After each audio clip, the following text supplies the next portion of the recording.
Assalamualaikum warahmatullahi wabarakatuh. Kami dari kelompok pengoperasian Dodolit yang beranggotakan 4 orang.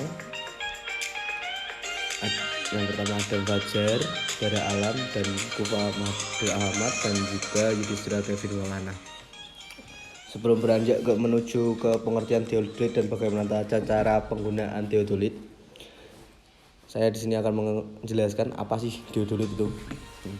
Teodolit sebenarnya dipakai untuk menentukan tinggi tanah melalui berbagai sudut, baik itu sudut horizontal maupun vertikal, serta jarak optis. Karena alat ini mampu mengukur tanah dari sudut datar maupun tegak, maka dari penggunaan sudah pasti teodolit berbeda dengan alat ukur tanah yang lain. Kemudian apa saja sih komponen-komponen yang ada di teodolit? Nah, yang pertama itu ada pembantu visir, kedua lensa objektif, klem sumbu 2, nivå teropong, ronsel lensa tengah, reflektor sinar, mikroskop bacaan lingkaran horizontal A, yang dimana pengertian dan pengoperasiannya bisa teman-teman baca di pengertian tersebut. Kemudian bagaimana cara memasang statif atau tripodnya? Yang pertama, kita buka dulu tali pengikat statif atau tripod yang terletak di teodolit. Kemudian kedua, kita gondorkan ke 3 skru pengunci.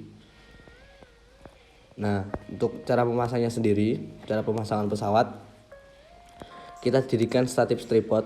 Tiap kaki harus cukup lebar dibuka minimal 60 derajat. Jadi kakinya dibuka lebar-lebarnya 60 derajat.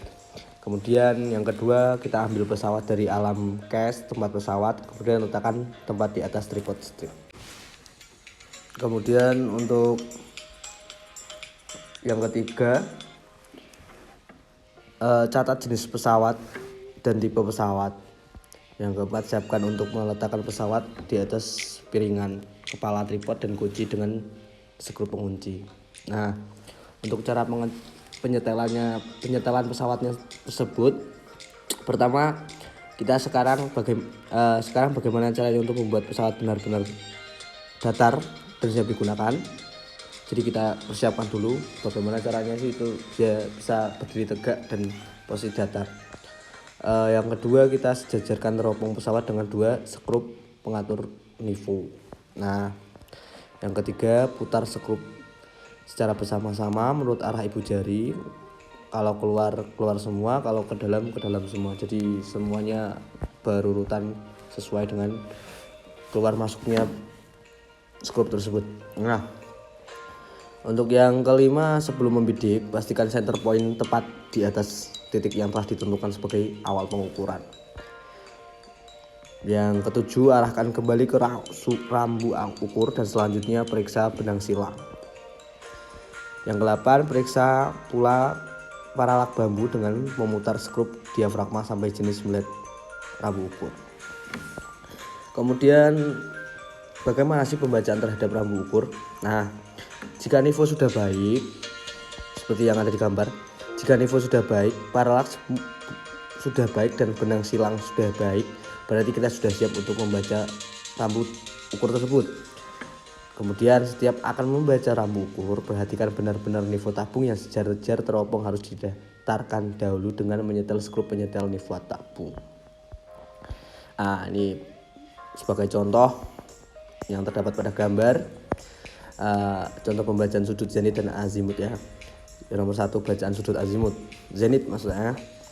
Nah, sebagai berikut, bentuknya lingkaran hampir seperti oval, kemudian terdapat garis diameter di tengahnya. Kedua, merupakan contoh bacaan sudut azimut. Nah, yang terakhir, posisi teropong biasa, dan untuk membuat sumbu 2 mendatar. Ya, kurang lebih seperti itu untuk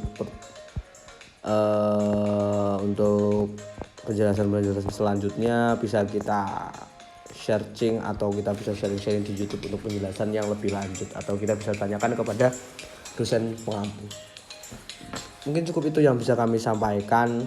Kurang dan salahnya saya mohon maaf yang sebesar-besarnya karena kelalaian dan kurang disiplinnya kami dalam mengatur waktu dalam pembuatan tugas ini.